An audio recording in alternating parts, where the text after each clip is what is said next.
ma'am. Yeah? Yes, ma'am. We can go Okay. ahead. Thank you.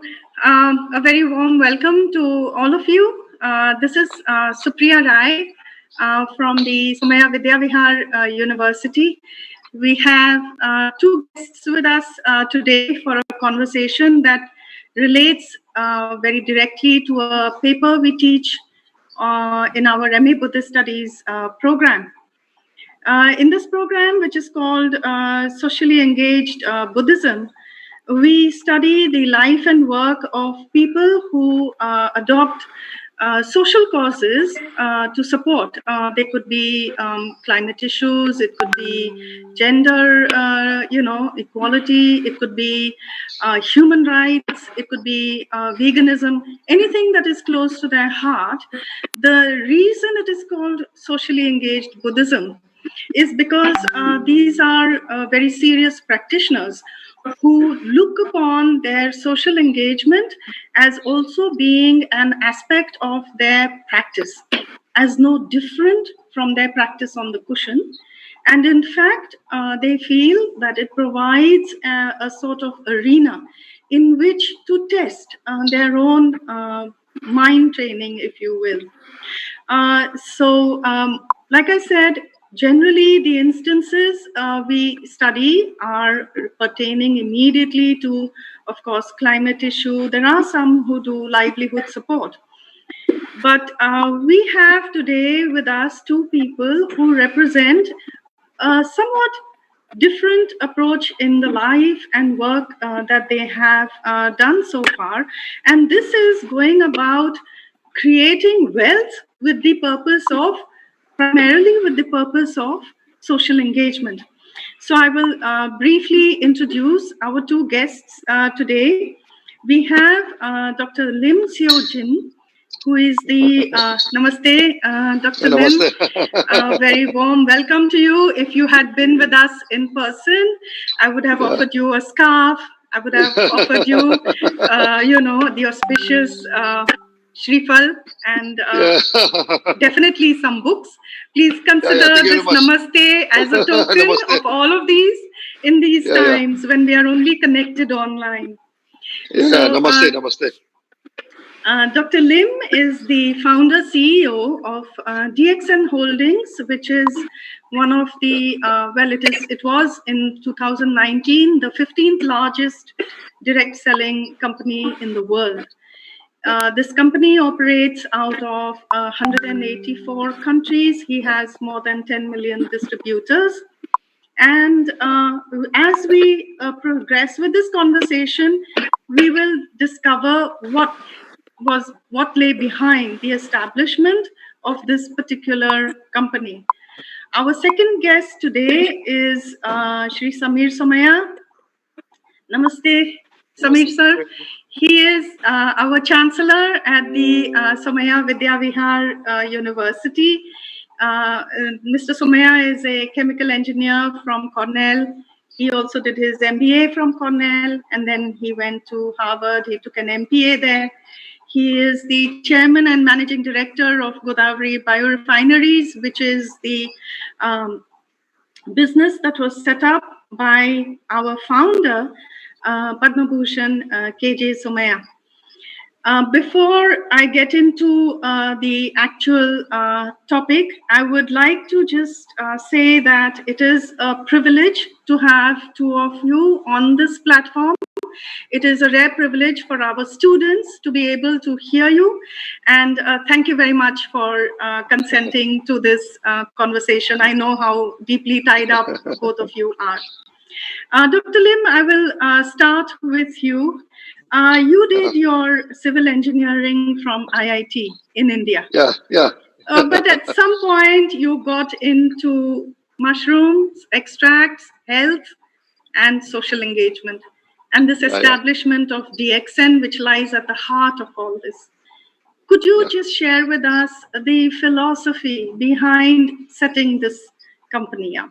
What made you do this? Yeah. So thank you very much, Supriya. Okay. So actually, as you know, I after graduated from this Indian Institute of Technology, so I went back to Malaysia as an agricultural engineer, civil engineer, to take care of our culture. Okay, so actually when we come to the practice, no, okay, Yeah. big yoga. Now, so when we work as an engineer, we work a job, I feel that is do not fulfill my wish, because we intend to do something a little bit greater than what we are doing. Okay, so that when Yeah. you practice any religion, there is a small practice and also there is a big practice. So if we were to practice for our mind, our body, on ourselves only, it is a small practice. So when Yeah. you involve into a big practice, you must go to the environment, go to the social, We must go engage with other people. Then this kind of practice we call it a big practice. So that day when I'm working as an engineer, I found that is not very satisfactory. Okay, because we do a lot only with the personal, with this thing. So I wanted to do something a little bit bigger than that. Okay, then we go for the mushroom. Why mushroom? Because I'm doing this a medicinal mushroom. Okay, medicinal mushroom is very good for the health. So we think that more healthy, more happy in their life. Maybe this is a better choice in my life. Okay, then after that I say bye bye to this engineering. So I enter into this healthcare. Okay, healthcare. Okay, then from there we started to expand slowly. And during the expansion, later on maybe I will share with you. We actually apply the teaching from Buddha. Okay, the teaching from Buddha. And many people they have a very wrong conception of Buddha. They thought that we need to find one mountains or forest, to go and practice meditation. Actually, it's not like that. Okay, we need to engage the society. We need to engage the society. Okay, then of course this is we call the sunya practice. Later on, maybe we have time. I will discuss a little bit of this. So basically, when I am functioning as an engineer, I found that the job is the scope is not very big. Okay, we want to engage with more people. That's why after that, the extent also we are India, and go to Arab, go to Europe, go to the Latin America. Then we apply the non differentiation philosophy from Buddha. Because Buddha said that you should not differentiate people. So that we do not differentiate whether you're Malaysian, Indian, European. We treat everybody the same. Then the business started to slowly started to expand until today. So this is a little bit of background of what I'm doing. Yes, thank you, Dr. Lim. And I Yes. want to share with all our participants that Dr. Lim has been conferred many awards in his lifetime. You all would have noticed in the announcement, we refer to him as Datuk, Dr. Lin Xiao Jing, which is really how one should refer to him. And that title has been conferred by the Malaysian authorities in appreciation of his social engagement.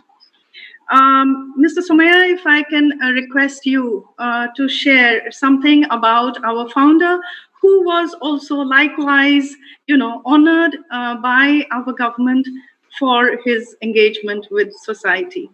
How did the genesis of the Somaiya Vidya Vihar, Godavari biorefineries, where does that story start?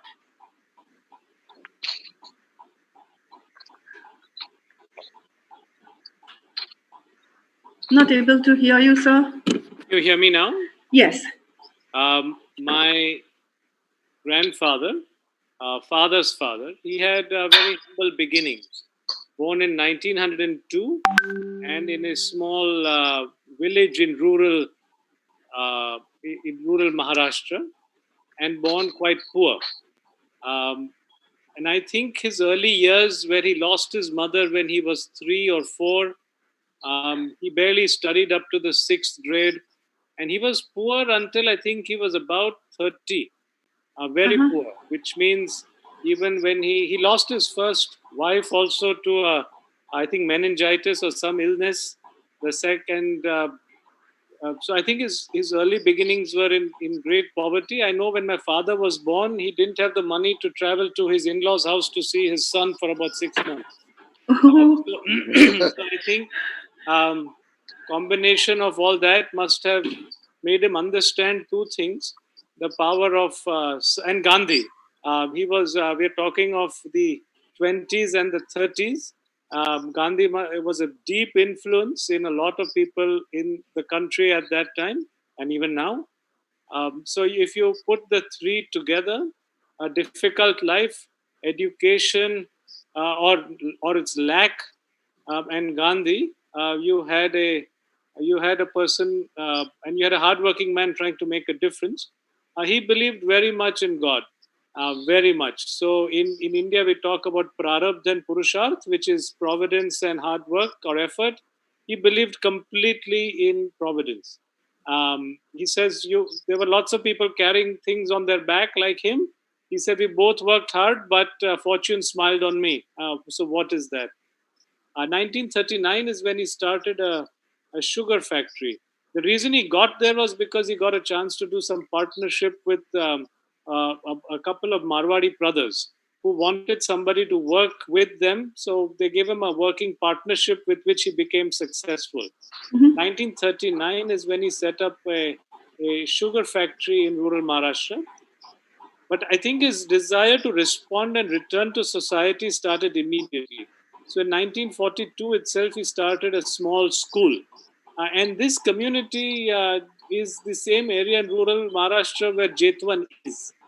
It is these are the days where the caste system was very strong. Ambedkar was still not a political phenomenon. He was very much there, but so this is a different time, and he built a school in this environment for all people. So I think it's very interesting to see in that time to have a sense of starting something entrepreneurial, and within 2 or 3 years to do something to give back to society in a universal manner, which must have faced social opposition. I think so. But that is the genesis of Godavari sugar mills. It was a sugar factory, which is now Godavari Biorefinery. Thank So, you. Yeah. Is there any particular memory of him that you have that you might like to share from childhood, maybe? Because there are many of us here who see his statue on our campus. We have not met him, but we only hear of him. Is there any particular story that comes to mind? well, there are plenty. Uh, Okay. one, I still remember when he asked me, so when he was about 90, 92, when he was 92, 93, when he was building this hospital, and he asked me to do something um, for which we didn't have the money for. And I told him that, grandfather, we don't have the money for it. It's worth doing, but we don't have the money. So he asked me, did I ask you whether we have the money or whether it's worth doing? So I Ah, told him that I didn't have an answer for that. So he said, if it's worth doing and it will benefit society, go ahead and do it, and he will provide. So I just thought that what was a um, not the way to do things. So he said, you MBAs don't know how to take the plunge. Uh, but later on, we did the purchase, and there was suddenly some money that came into the system which was not planned, not budgeted. Um, and oddly, today, when we're doing the COVID effort, when we placed orders for the first COVID stuff of equipment, we didn't have the money. And later on, when we got a lot of donors from India and abroad, I saw the old man smiling at me, oh, saying that, and allowing that's me. lovely. Yeah. And I think that part that the MBAs don't know a thing, I too have a Not don't know management. a thing. Huh? It's a don't know how to take the plunge. Okay, don't know how You know to. something. Dr. Lim, I think, has Yes. a similar view. Dr. Lim, would you like to share Yeah. how he went I about setting this up and how he feels that it is counter to so many things that we learn in an MBA program? Yes. I think I fully agree with the story. Sometimes when we want to do some project, there's no money. Okay, Yeah. so at the end of the day, it is not the money that matter. It's our intention. What is our Yeah. intention? The intention to help to this thing. So I also published a few story of the accent in Yes, the please. beginning. Also in this thing, we didn't have money. We don't have money. But somehow, when we launch into the project, to this thing, somehow the money will come, will come in a way. Because if you do something worthwhile, okay, you do something that is good for the society, I think many people they agree to it. Yeah. Yes. Perhaps okay. So you see, like in India, last time we want to go for this helping the malnutrition, okay, like recently we want to go for this we go for $1 for one child program. There's so many people coming in, coming in. So we have no worry to get the money, to helping these people. That's why to create wealth, the first thing first is the intention, So if the intention is good and you're giving the service to the society, somehow the money will come by itself. Yeah. Things fall into place. Yeah.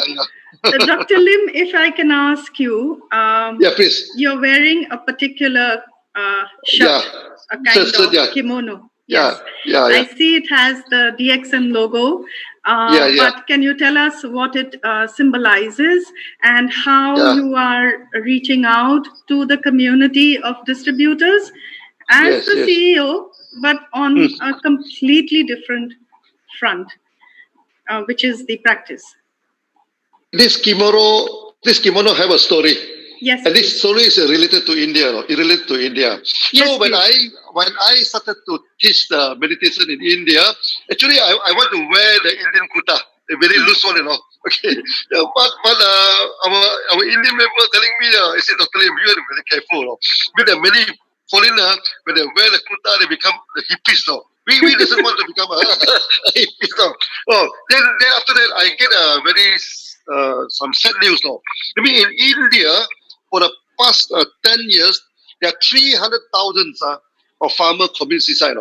That is to us, this is unacceptable. I mean, every year about 30,000 farmer commit suicide, and many of them actually are cotton farmer. Cotton is a very difficult plant. Okay, India, many area the rainfall are not enough, so many agriculture is not possible. So cotton is at the borderline between a good is that too much water, it also doesn't go. Too little water, it also doesn't go. So when I go to the village, I ask them, if you fail one crop, how many years to recover back? You take them 3 years, to economically to recover back. You fail 2 crop, you one whole life now. You have to pay the debt. You have to go and get this thing. If you fail 3 crops, commit suicide, because there's no way for them to pay back the debt. Then we said, okay, see, kimono is an ancient dress, okay, and kimono normally we make from this cotton, and you can say I'm wearing this blue color, okay, this we call indigo color, and this blue color have a lot of things to do with India also. But India is the first country that dye this blue color using the indigo. Okay. Indigo, So the time I told the member, okay, if this kid we wear this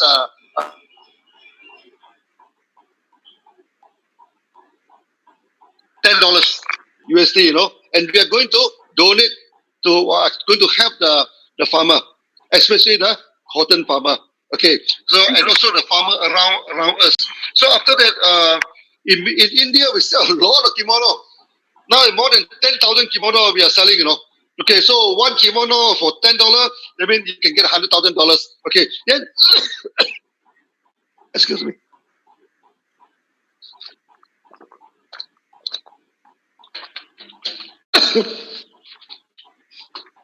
Excuse me. That's okay. Take your time. No hurry, sir. Yeah. Actually, sorry. No, it's okay. Take your time, sir. Yeah, I just take some food before I start this thing. I think that I should not go for the live with this empty stomach, So basically, so we are selling the kimono to our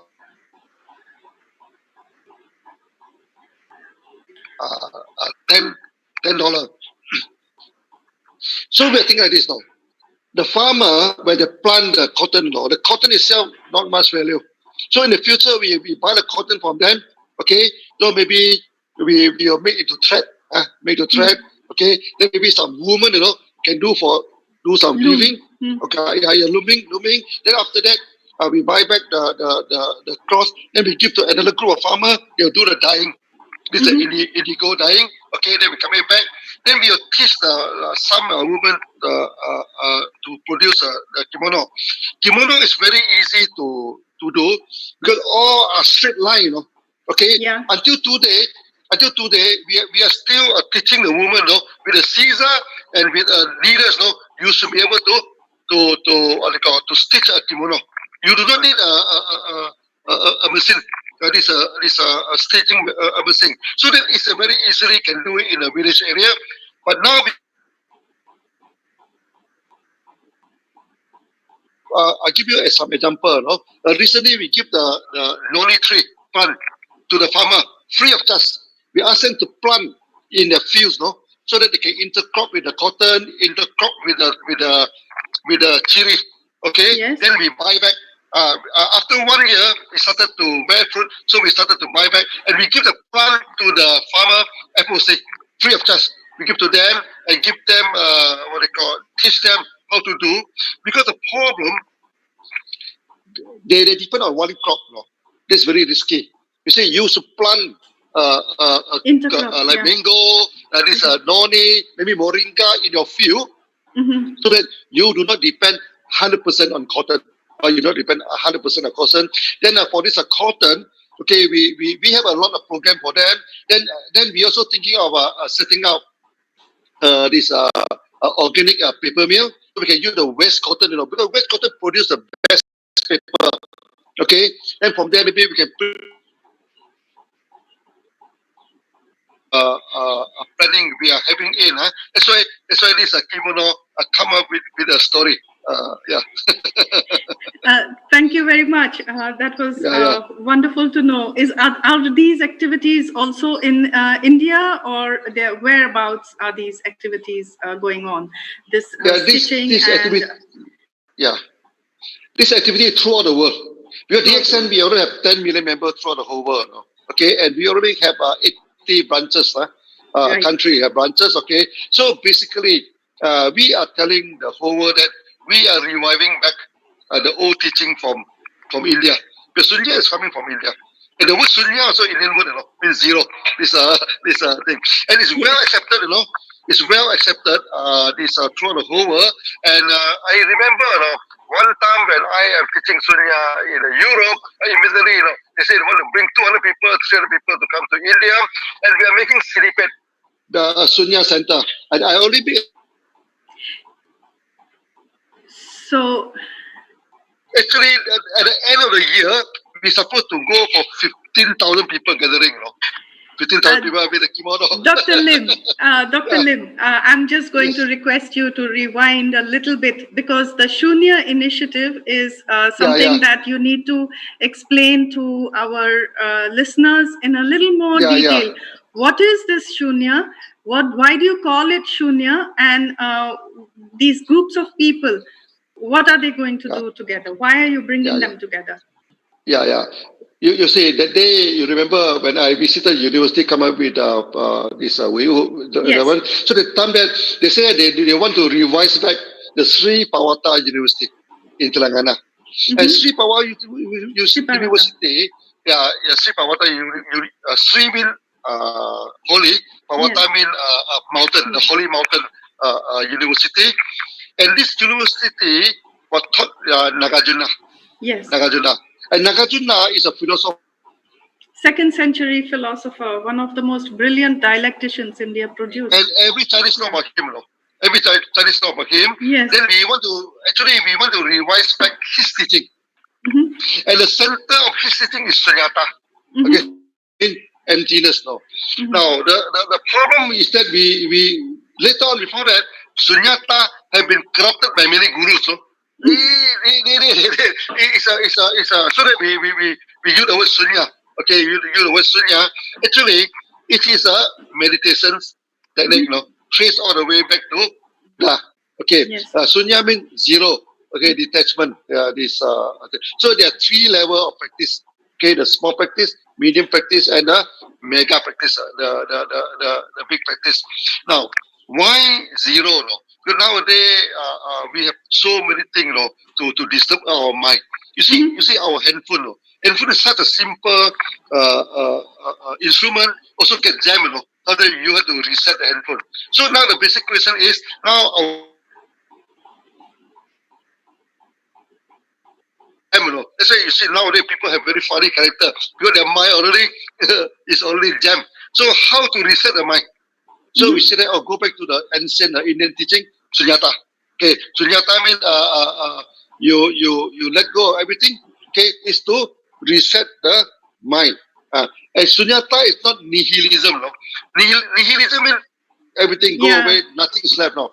Yeah. That's why this Nagajunda come up with this Madhyamaka. Yeah. Madhyamaka means The in the middle way. center. In the middle way. What do you mean by middle way? First, you don't go for the absolutism. Absolutism, Okay, everything is permanent, everything is let's say we always use the handphone, Okay. You say, oh, this handphone is very good, I love this handphone, I want to use it forever. No such thing now. After 3 or 4 years, you throw it away now. So this is not permanent. That's right. So the secondly is that you cannot say this handphone is useless, of no use, but you need to use the handphone now. So it is a sunyata. Sunya is something in detach yourself to sufficient to detach your to reset your mind. After you reset your mind, you must do your duty. You must do your duty. So you must do your duty. If you do not do your duty, you go for nihilism. That is bad, Okay, so you need to do your duty. That's why when we say you practice sunya, two things, peace and prosperity. First, you have peace of mind, peace and prosperity.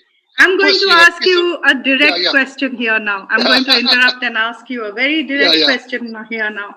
When peace is all right, when you speak of prosperity, do you see the conflict between the tendency of Buddhists to be simple, to live a frugal life, that there is a problem with desires, and on the other hand, Dr. Lim, you're speaking of prosperity. Do you see a conflict, or how do you work around this? There is no conflict, There is no conflict because we go back to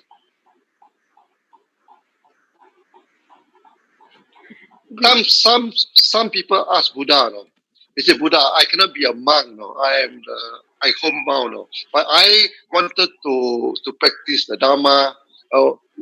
What are the conditions, that I must have, Buddha say to be a homebound elders, okay, you must have two conditions, Two conditions. First, you must be knowledgeable.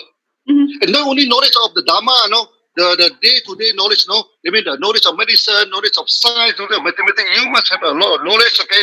Because with knowledge, you can serve the society. The second condition is that you must be rich. You must be rich. If you are poor, you have no money, how to serve the society? You must be rich now. And this is from Buddha. This is from Buddha, this thing. That means most of us, we are homebound, we stay at home, Okay, this thing. We have a duty to do. Okay, so that we must exert our effort, okay, to make enough money, money, to take care of the society. And this is the actual teaching of Buddha. Okay, but unfortunately, people just read the first part of the teaching. They never read the second part. They only think about peace, prosperity, serenity. You see, this is Vimanakriti Sutra. Yes. Very interesting. Vimanakriti Sutra. Very beautiful. This Vimanakriti, one day he met a Sariputra, Sariputra, the meditation in the forest. So he asked this Sariputra, hey, what are you doing here? He said, I'm meditation, Why you meditation in the middle of a forest? He said, nobody disturb me, then I will be very peaceful in the forest. Then the Vimanakriti said, if I put a donkey here, I put a donkey here without disturbing. The donkey also have a peace of mind, So what's the difference between you and a donkey? So if you do nothing, you become a donkey, This is the thing. You must go back to the society, engage with the society. Do not go and just simply sit in the middle of a forest and doing nothing. Okay, so that if we really move back to the teaching Thank you. peace of mind, second part, you must work very hard, do your duty, and generate enough to take care of your family and to take care of the society.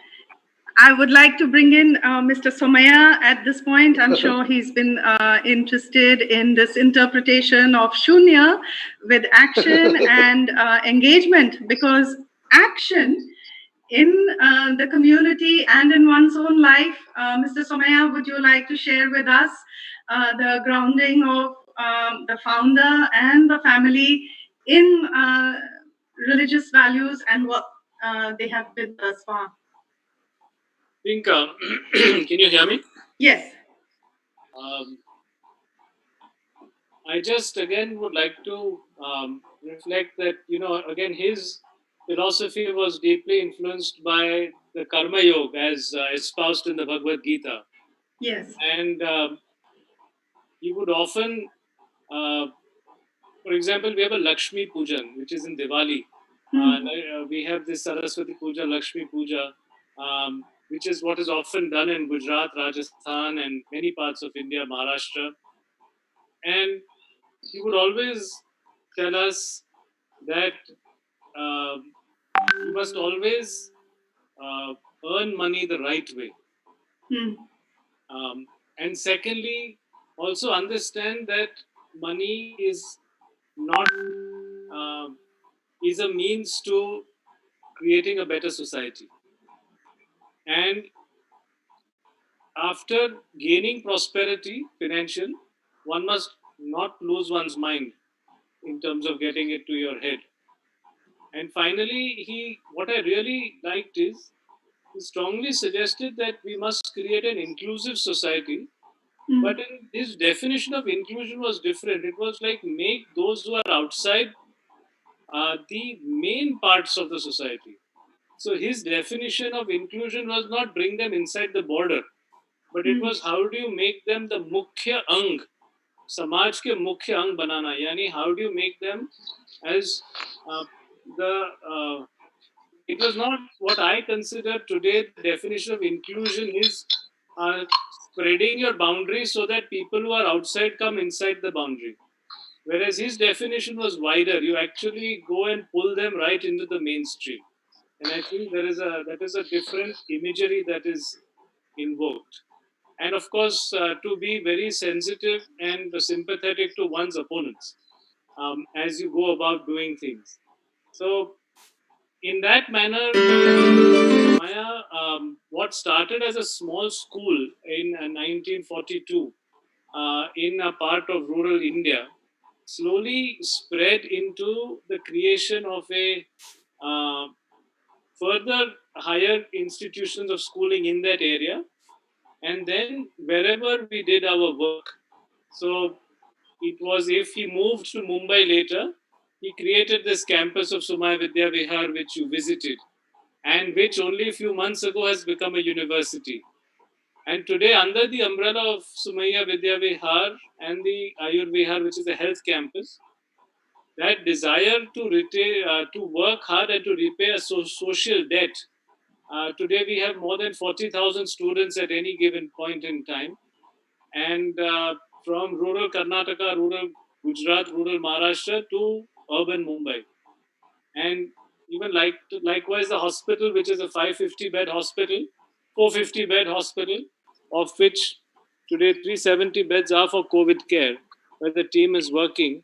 And I think that is all given by that sense of the legacy of the founder to work hard and to repay a debt to society which he thinks he got from it. And we carry that forward as a family. If you will permit me, Mr. Somaiya, could I explain to our participants today what is that image that you have as your backdrop? Because that is a location in which Dr. Lim visited us. And this is, so this is outreach project which the Center for Buddhist Studies has in this little village called Sakarwadi, which is close to the pilgrimage town of Shirdi. And I wanted to speak about this because it is precisely this spirit of inclusiveness which continues today. And this project that you'll see behind Mr. Somaiya as the backdrop, this is a collaboration between a Buddhist monk from the Czech Republic. The land Mr. Somaiya very kindly, generously allocated to us from the company that is Godavari Biorefineries. It's a very precious thing that comes from that is the first factory that our founder established. It is in the vicinity or literally almost in the grounds. It is a beautiful plot which has many trees, and it has been built with almost 95% natural or reused materials. And the architecture also got us a lot of attention worldwide. The focus of the project, which is precisely this inclusivity, is to create a space for the community to engage in spiritual practice in a non-sectarian way. So everybody is welcome. We have in one hall, we have a Buddha, in the other hall, we have a Saraswati, and we also engage in livelihood support with the community through that project. And it is this kind of support which institutions in Somaiya Vidya Vihar really, cherish. It doesn't come easily. And we were very privileged to have Dr. Lim there with us. Dr. Lim has very generously supported that project. Dr. Lim, I have one question more for you. When you visited us there, you wandered around with us in the fields right behind there, and we collected from the grasses many, many different kinds of seeds, and we brewed different kinds of trees from these herbs. Where did you study all this? When did you study all this? Because I know that you have a PhD in alternative medicine. What is that aspect of your work? Thank you very much. So I have been to the place. It's a beautiful place. Now until today, I can vividly see the beautiful place in my mind. Actually, you see, in Southeast Asia, in Malaysia and in this Thailand and also in this Indonesia, you found that malnutrition is not a big problem in this area compared to other part of the world. You know why? Because when we are small, we are trained to eat a white vegetable. I mean, during the lunchtime, vegetables. White vegetable. I mean, the while they started to get. So then we already come into contact with this vegetable. So then they remember when we go to sing, we go there, we found a huge area of this outer centera.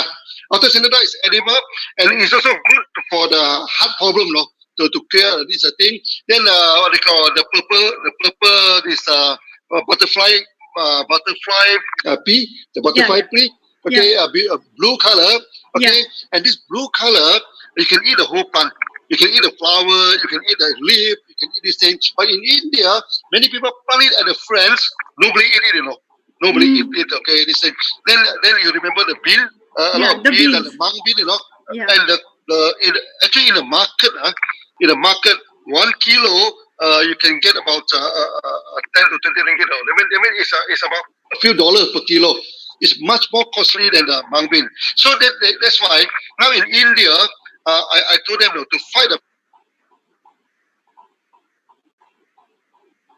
spirulina. The other thing is that we must bring in the culture of eating white vegetable. You go outside, but you identify these are the plants that can be eaten. This nothing to do with university, nothing to do with my PhD. This is a tradition. It's a tradition coming down, and many of these traditions is coming from India. It's not. The only problem is that in India is already forgotten. You see, for example, today you ask people who created bonsai. Maybe some people say that it's the Japanese. Some people say that it's a Chinese. It's an Indian now. Created the bonsai to teach Ayurveda. No, to the Ayurvedic plant. They put this thing and they bring it to China. They bring the miniature plant to China. The bonsai is coming from India. Okay, and also the eating of this kind of vegetable, everything. Actually, many of the tradition is coming from India. But today when they're coming back to India, I think many of the tradition actually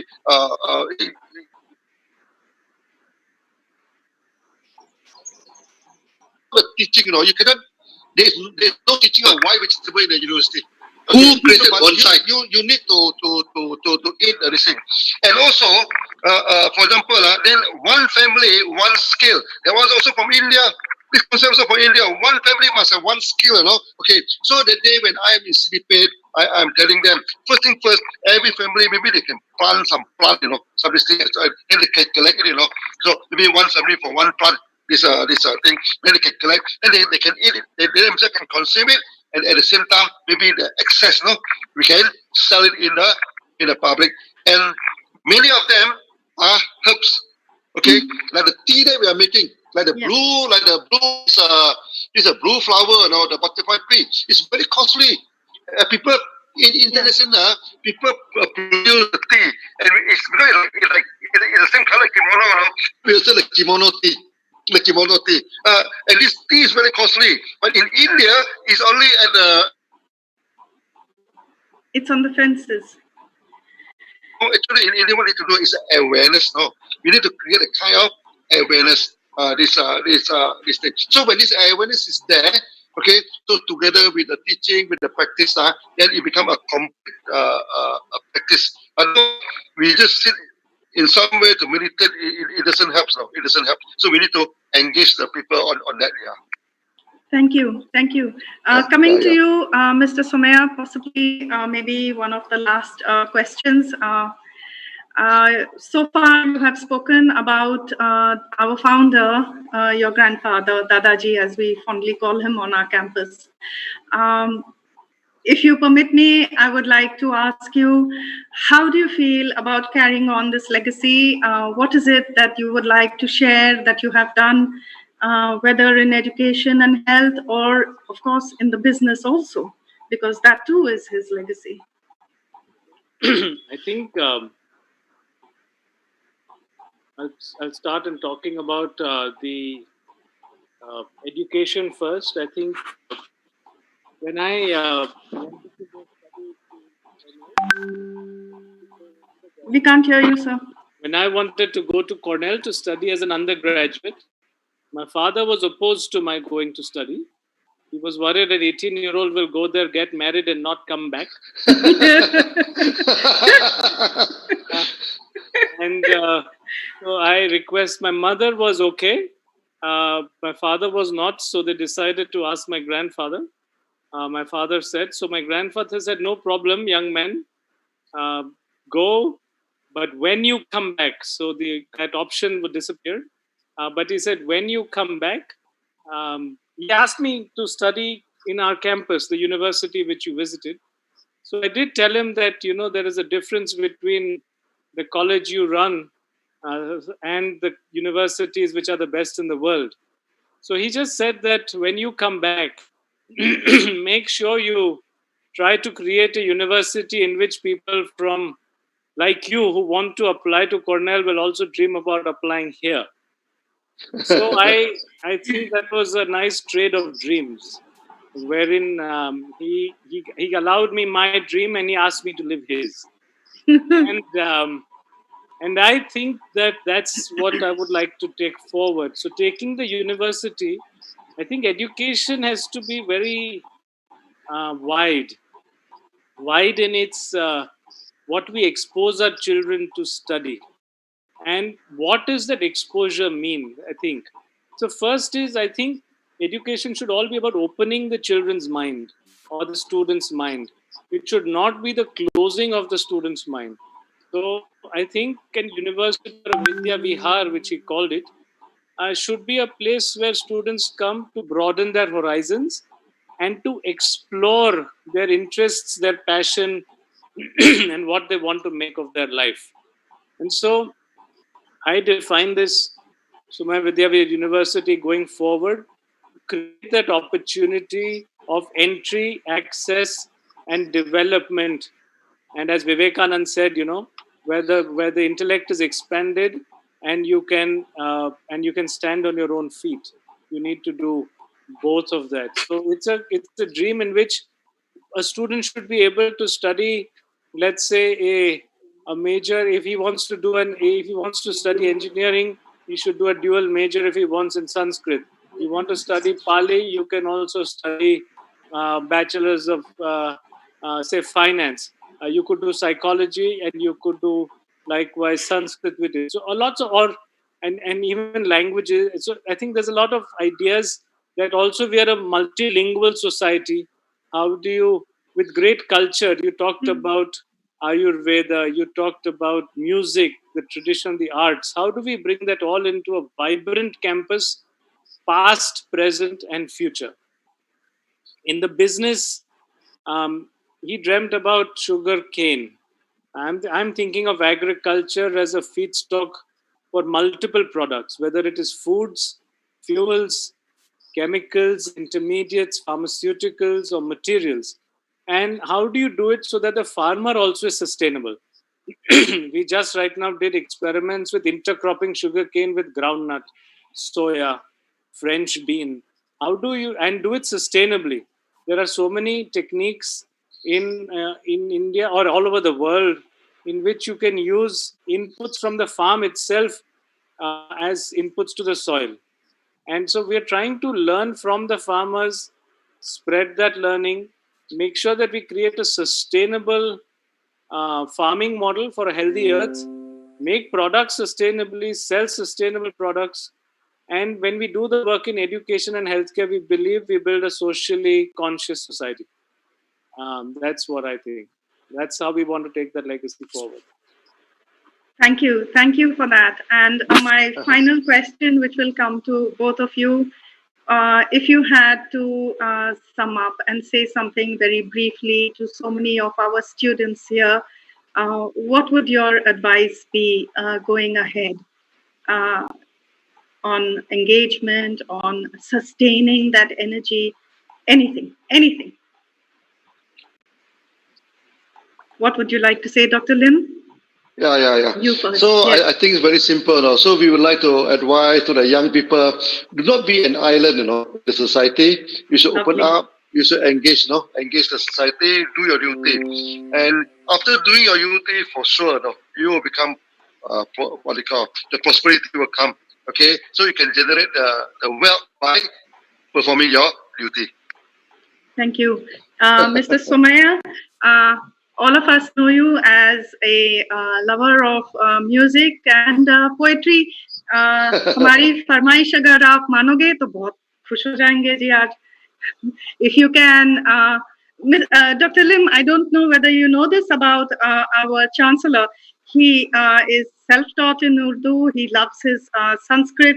He can recite from Pali texts, and sometimes he shames us by reciting things from Buddhist texts which we cannot remember. So I'm requesting him as his final comment to sum it all up with a poem or a verse or anything that comes to mind. Challenging me, so I don't know the author of this Urdu couplet. अकल के मदरसे से उठ, इश्क के मैं कदे में आ. क्या बात है. अकल के मदरसे से उठ, इश्क के मैं कदे में आ. जामे फना बेखुदी, अब तो पिया जो हो सो हो. बहुत बढ़िया. I'm going to request you to translate this for Dr. Lim. It's so beautiful. Yeah. A madarsa is a school. And akal ke madarse yani the school of the intellect, where you go and study to hone your intelligence. So in this couplet, the author is saying, get off that intellectual school, get out of that, and come into Ishq ke main kade mein aa gaya. Drink this wine of love. And here he's talking about the wine of mysticism, love with life, love with Godhead, love with so it's love with, it's ishq ke mehkade mein aa. And then jame fana bekhudi. Bekhudi is loss of self. I have had this. I have had this jam. Jam is a swig. I've had this. Liquor. He's finding it so hard to say. Loss of self. No, jam. So I have had this of bekhudi, loss of self. That means I have abandoned myself. Ab to piya. I've had it. Jo ho so ho. Let what will be. And I think it reminds us that we should ultimately fall in love with life and live it.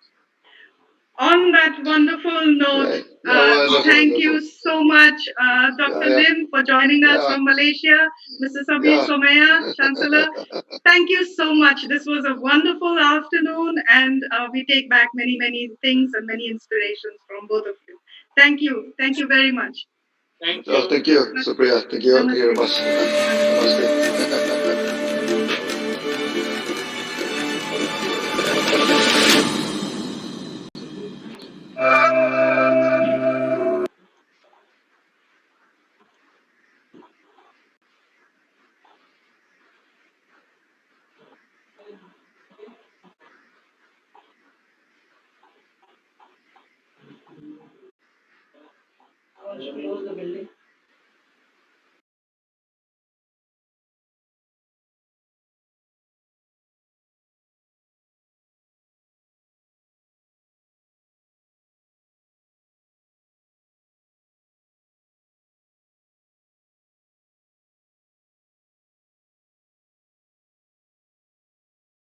Thank you so much, Dr. Lim, for joining us from Malaysia. Mr.